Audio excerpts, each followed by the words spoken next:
প্রিয় দর্শক, স্বাগত জানাচ্ছি সারাদিনের সংবাদে প্রতিদিনের আয়োজন রাত 11টার শীর্ষ সংবাদে। সারা বিশ্বের গুরুত্বপূর্ণ সব সংবাদের শিরোনাম জেনে নিন শুরুতেই। বিডিআর হত্যাকাণ্ডের পরিকল্পনা হয় 2 বছর আগেই, সম্মতি ছিল হাসিনার। সংস্কারের গতি ঠিক করবে নির্বাচন কত দ্রুত হবে, ডক্টর ইউনূস। জেল থেকে আন্দোলনের ডাক ইমরানের, উত্তাল পাকিস্তান। গহীন পাহাড়ে কেএনএফ-এর আস্তানা ধ্বংস, বিপুল অস্ত্র ও গোলাবারুদ উদ্ধার। সচিবালয়ে উপদেষ্টাদের সঙ্গে বৈঠকে আহত ছাত্র জনতা। শহীদদের রাষ্ট্রীয় মর্যাদা না দিলে যমুনার সামনে অবস্থানের ঘোষণা দেব বললেন ইনকিলাব মঞ্চের মুখপাত্র শরীফ ওসমান। কর্মস্থল থেকে অতিরিক্ত এসপিকে তুলে নেওয়ার অভিযোগ স্ত্রীর। বন্ধ থাকা বিদ্যুৎ কেন্দ্র সচলের নির্দেশ হাইকোর্টের। আসিফ নজরুলকে হেনস্থা, জেনেভা মিশনের শ্রম কাউন্সিলরকে স্ট্যান্ড রিলিজ।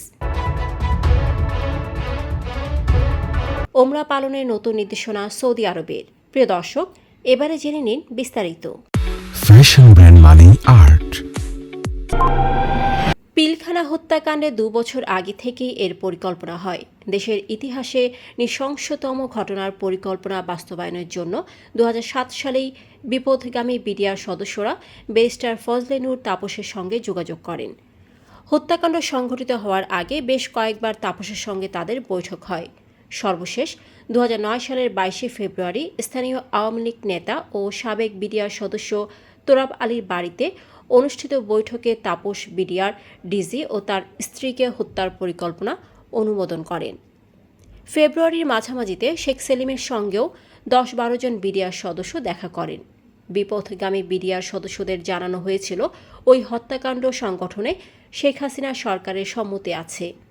সে সময় পিলখানা জুড়ে জয় বাংলা স্লোগান শোনা গেছে। কবে, কখন, কোন সময় নির্বাচন আয়োজন করা হবে তা নিয়ে বার্তা সংস্থা এএফপির সঙ্গে বুধবার কথা বলেছেন প্রধান উপদেষ্টা ডক্টর মোহাম্মদ ইউনূস। তিনি জানিয়েছেন, নির্বাচনের আগে সংস্কার করা হবে, আর যত দ্রুত সংস্কার শেষ হবে তত তাড়াতাড়ি নির্বাচন অনুষ্ঠিত হবে। প্রফেসর ইউনূস বলেছেন, সংস্কারের গতি নির্ধারণ করবে কত দ্রুত সময়ে নির্বাচন হবে। জলবায়ু বিষয়ক সম্মেলন COP29-এ অংশ নিতে আজারবাইজানের রাজধানী বাকুতে অবস্থান করছেন প্রধান উপদেষ্টা। সম্মেলনের ফাঁকে বার্তা সংস্থা এএফপির সঙ্গে কথা বলেন তিনি। ইসলামাবাদ অভিমুখে পদযাত্রার ডাক দিয়েছেন পাকিস্তান তেহরিক-ই-ইনসাফের প্রতিষ্ঠাতা ইমরান খান। আগামী 24শে নভেম্বর এই পদযাত্রা কর্মসূচি পালন করবে তার দল। বুধবার আদিয়ালা কারাগারের বাইরে ইমরান খানের আইনজীবী ফয়সাল চৌধুরী বলেন, পিটিআইয়ের প্রতিষ্ঠাতা ইসলামাবাদ মার্চের জন্য একটি কমিটি গঠন করেছেন, তবে তিনি কমিটির নাম প্রকাশ করতে রাজি হননি। এর কারণ জানিয়ে ইমরান খান বলেন, আমি নাম দেব না, কারণ তখন তাদের গ্রেফতার করা হবে। বান্দরবানের রুমার গহীন পাহাড়ে কুকি-চিন ন্যাশনাল ফ্রন্টের একটি আস্তানা ধ্বংস করেছে সেনাবাহিনী।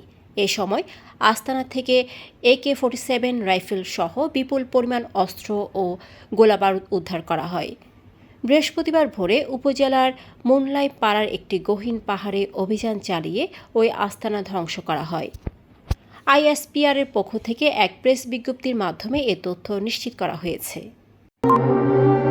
জুলাই গণঅভ্যুত্থানে আহত ছাত্র জনতার সঙ্গে বৈঠক করেছেন সরকারের 5 জন উপদেষ্টা। বৃহস্পতিবার বিকেলের দিকে সচিবালয়ের স্বাস্থ্য ও পরিবার কল্যাণ মন্ত্রণালয়ের সম্মেলন কক্ষে এ বৈঠক শুরু হয়। আহতদের চিকিৎসা ও এর অনুদান সহ আহতদের পরিবারের খোঁজ খবর রাখতে এই বৈঠক করা হয়। বৈঠকে উপদেষ্টা নূরজাহান বেগম, শারমিন এস মুর্শিদ, ফরিদা আক্তার, মাহফুজ আলম, মোহাম্মদ নাহিদ ইসলাম, আসিফ মাহমুদ, সজীব ভুঁইয়া উপস্থিত ছিলেন। এর আগে বুধবার রাতে স্বাস্থ্য উপদেষ্টা নূরজাহান বেগমের পদত্যাগের দাবিতে রাজধানীর জাতীয় অর্থোপেডিক হাসপাতাল ও পুনর্বাসন প্রতিষ্ঠানের সামনে বিক্ষোভরত গণ অভ্যুত্থানে আহত ব্যক্তিরা হাসপাতালে ফিরে গেছেন। ছাত্র জনতা অভ্যুত্থানে হতাহতদের রাষ্ট্রীয় মর্যাদা না দিলে যমুনার সামনে অবস্থানের ঘোষণা দেওয়া হবে বলে জানিয়েছেন ইনকিলাব মঞ্চের মুখপাত্র শরীফ ওসমান বিন হাদি। বুধবার বিকেলে জুলাই গণহত্যার ১০০তম দিন উপলক্ষে শহীদদের স্মরণে ঢাকা বিশ্ববিদ্যালয়ের টিএসসির পায়রা চত্বরে ইনকিলাব মঞ্চ আয়োজন করে শোকগীতি, পথনাট্য ও শহীদের স্মৃতিকথার অনুষ্ঠানে তিনি এসব কথা বলেন। বরিশালের কর্মস্থল থেকে অতিরিক্ত পুলিশ সুপার আলেপ উদ্দিনকে তুলে নেওয়ার অভিযোগ উঠেছে। মঙ্গলবার দুপুর ২টার দিকে বরিশাল রেঞ্জের উপমহাপরিদর্শকের কার্যালয় থেকে পুলিশের গোয়েন্দা শাখার পরিচয়ে তাকে নিয়ে যাওয়া হয় বলে অভিযোগ করে তার পরিবার। এরপর একদিনে বেশি সময় পার হলেও বুধবার রাত পর্যন্ত আলেপ উদ্দিনের খোঁজ না পেয়ে তার পরিবার উদ্বিগ্ন। আলেপ উদ্দিনের স্ত্রী ওয়াফা নুসরাত বলেন, মঙ্গলবার দুপুরে আলেপ উদ্দিনকে তুলে নেওয়ার সময় তিনি স্ত্রীকে ফোন করে বলেছিলেন বরিশালের ডিবি তাকে তুলে নিয়ে গেছে। বন্ধ থাকা সরকারি সব বিদ্যুৎ কেন্দ্র সচলের জন্য পদক্ষেপ নিতে নির্দেশ দিয়েছেন হাইকোর্ট। বৃহস্পতিবার বিচারপতি ফারাহ মাহবুব ও বিচারপতি দেবাশিস রায় চৌধুরীর বেঞ্চ এ রায় ঘোষণা করেন। সেই সঙ্গে কুইক রেন্টাল সংক্রান্ত বিদ্যুৎ ও জ্বালানির দ্রুত সরবরাহ বৃদ্ধি আইন ২০১০-এর ৬(২) ও ৯ ধারা অবৈধ ও অসাংবিধানিক ঘোষণা করা হয়েছে। এ সময় আদালত বলেন, দেশ ও জনগণের স্বার্থে বন্ধ থাকা সব বিদ্যুৎ কেন্দ্রগুলো দ্রুত যেন উৎপাদনে যেতে পারে সে বিষয়ে পক্ষে সরকারকে পদক্ষেপ নিতে হবে। সম্প্রতি সুইজারল্যান্ডের জেনেভা বিমানবন্দরে আইন, বিচার ও প্রবাসী কল্যাণ মন্ত্রণালয়ের উপদেষ্টা ডক্টর আসিফ নজরুল হেনস্থার শিকার হন। এ ঘটনায় জেনেভায় বাংলাদেশ মিশনের শ্রম কাউন্সিলর মোহাম্মদ কামরুল ইসলামকে স্ট্যান্ড রিলিজ করা হয়েছে। দ্রুততম সময়ের মধ্যে তাকে ঢাকায় ফিরতে বলা হয়েছে। বুধবার রাতে প্রবাসী কল্যাণ ও বৈদেশিক কর্মসংস্থান মন্ত্রণালয়ের একটি সূত্র গণমাধ্যমকে এ তথ্য নিশ্চিত করেছে। ওমরা পালনের নতুন নির্দেশনা দিয়েছে সৌদি আরব। নির্দিষ্ট জায়গায় মাথা মুন্ডনের নির্দেশ দিয়েছে দেশটির হজ ও ওমরা মন্ত্রণালয়। নিরাপত্তা ও স্বাস্থ্য সুরক্ষার লক্ষ্যে ওমরা পালনকারীদের জন্য এই নির্দেশনা দিয়েছে সৌদি আরব। এর মধ্যে তাওয়াফ ও সাই শেষ করার পর শুধু অনুমোদিত নাপিতের কাছেই চুল কাটানোর পরামর্শ দেওয়া হয়েছে।